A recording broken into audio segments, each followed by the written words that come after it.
तथागत बुद्ध के संदेश हैं, इनको देने के लिए हम मुख्य अतिथि के रूप में विष्णु पूर्वा जी को एडजस्ट करें। तो अब हम आमंत्रित करते हैं विष्णु पूर्वा जी को, वह हम आप सबको भगवान बुद्ध का संदेश देंगी विष्णु पूर्वा जी। और बिल्कुल बच्चों शांत रहोगे, और सभी साथियों से मेरा निवेदन है कि सभी लोग बहुत ही ध्यान से सुनेंगे, क्योंकि हमें अब हिंदू धर्म में किसी का गुजर बसर नहीं हो सकता। इसलिए तथागत बुद्ध के संदेश को सुनना और तथागत बुद्ध के बताए हुए रास्ते पर चलना बेहद जरूरी है। मैं पूरे आदर व सम्मान के साथ आमंत्रित करता हूँ विष्णु पूर्वा जी को। आप आए, अपनी बात को रखें विष्णु पूर्वा जी।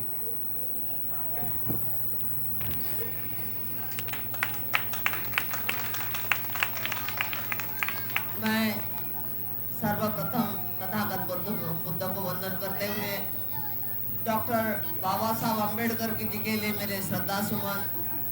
आज के जो कार्यक्रम के आयोजक संजय नीरज जी,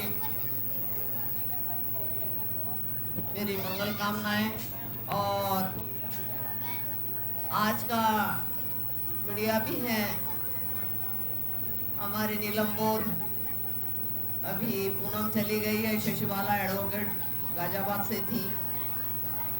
मैं सर्वप्रथम यही कहूँगी कि बेटी दो घर का दीप है और जो रचना भी है। तो आज इस रचना का जन्मदिन है और एक लड़की पैदा होना एक बड़ा महत्वपूर्ण है।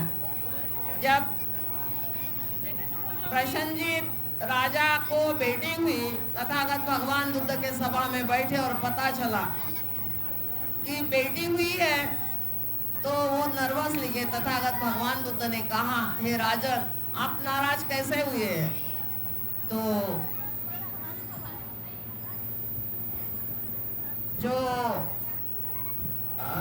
कहते कि मल्लिका ने लड़की को यानी पुत्री को जन्म दिया, तब भगवान बुद्ध कहते हैं कि इसमें नाराज होने की कोई ज़रूरत नहीं, नर्वस होने की कोई ज़रूरत नहीं। एक आपकी माँ भी एक स्त्री थी, आपके साथ सहयोगिनी है मल्लिका, ये भी एक स्त्री है। और आपकी पुत्री भी जो है ये निसर्ग की रचना रचेगी, उनको भी हो सकता आपके जैसे महान राजा प्रसन्नजीत राजा से भी योग्य पैदा होगा। तो आज स्त्री का बड़ा महत्व है। जमाना था क्या लड़की, बाबा साहब अम्बेडकर के संविधान के पहले पति के संपत्ति में पत्नी को अधिकार नहीं था, पिता के संपत्ति में बेटी को अधिकार नहीं था। और विधवा होने पर उसके बाल मुंडवा कर मंदिरों में भेजा जाता था ब्राह्मणवादी व्यवस्था की इसमें, और वहाँ दासी बनकर उसका शोषण होता था। जो पुत्र होते थे उनको दस्यु कहा जाता था, या आजकल में किसी ने हरिजन भी कहा गया था। तो ये स्थिति महिलाओं के साथ में थी, बड़ी घिनौनी चाल थी। पर आज जिस पुत्री का जन्मदिन है, मुझे बड़ा गर्व होता है कि ऐसे माता पिता अपनी लड़की का उत्साह बढ़ाते रहेंगे तो सचमुच हमारी जो व्यवस्था आगे चली जाएगी। डॉक्टर बाबा साहब अम्बेडकर ने महिलाओं के लिए बड़े अच्छे काम किए। उन्होंने जब डिलीवरी होती थी, उन्होंने अपना बिल पास कर दिया, 3 महीने की छुट्टी उन्होंने प्रदान की, क्योंकि नॉर्मल डिलीवरी में भी 42 दिन तक महिला नॉर्मल नहीं होती है। और उसके साथ में कितना शोषण होता है आप जानते ही हैं। तो आप सही धम्म को जाने, क्योंकि सभी ने राजनीति की बात की, पर मैं हमेशा राजनीति के परे की बात करती। पर बाबा साहब जहाँ हैं वहाँ राजनीति से अच्युत लोग नहीं रहते हैं।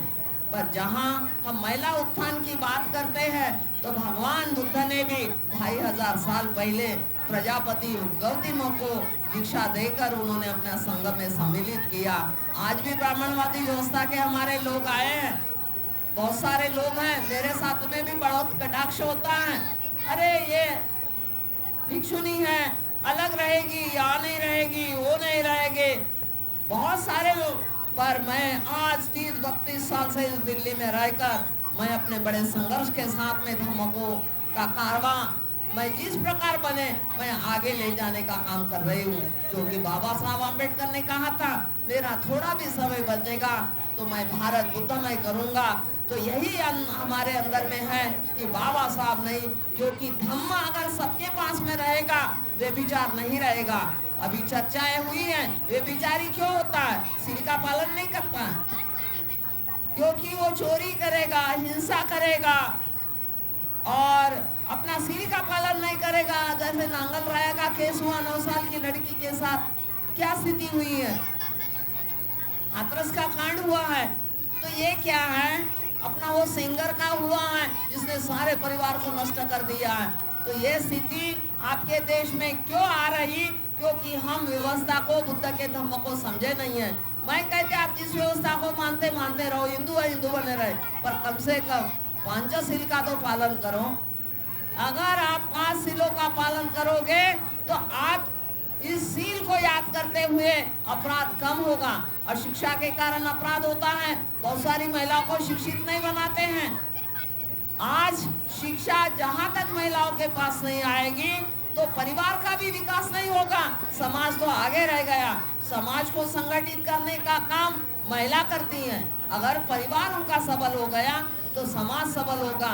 तो इसीलिए मैं ज़्यादा कुछ न कहती, क्योंकि मुझे तो दूर जाना है और मैंने समय मांगा, क्योंकि मुझे शाहदरा में मुझे भी 1.5-2 घंटा लगेगा। मैं सुबह भी एक प्रोग्राम में गई थी। तो आज आपके जो बिटिया का जन्मदिन है, तो मैं जन्मदिन के लिए ढेर सारी मंगल कामना करते हुए, संजय नीरज जी हैं और उनका जो कारवां जिस प्रकार चला रहे हैं, क्योंकि आदमी अगर सामाजिक आवाज़ उठाने वाला होता तभी आगे जाता है। तो इसीलिए किसी भी प्रकार का वो अपने समाज को समर्पित होकर समाज को जगाने का काम कर रहे हैं। उनके लिए भी ढेर सारी शुभकामना। भवतु सर्वमंगलम। जय भीम, जय भारत।